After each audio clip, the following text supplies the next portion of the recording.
Samantala, abiso naman po sa mga customer ng Meralco, may nakaambang taas singil sa kuryente ngayong pong Hunyo. Ayon sa Meralco, dahil po yan sa pagtaas ng pass-through charges o yung mga singil na ipinapasa sa consumer. Para hindi maging mabigat sa customers, nakikipag-ugnayan na raw ang Meralco sa kanilang suppliers na unti-untiin ang paniningil ng generation costs hanggang Agosto. Pati na ang wholesale electricity spot market o WESM charges. Iniutos na rin po ng Energy Regulatory Commission sa distributors sa Luzon at Visayas Grid na hintayin muna ang final billing mula sa WESM bago mag-issue ng bill ngayong buwan. Dahil susundin yan, maaaring madelay ang pagdating ng bill ng Meralco ngayong buwan.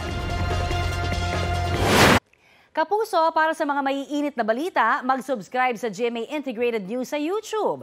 Sa mga kapuso naman abroad, subaybayan nyo kami sa GMA Pinoy TV at sa www.gmanews.tv.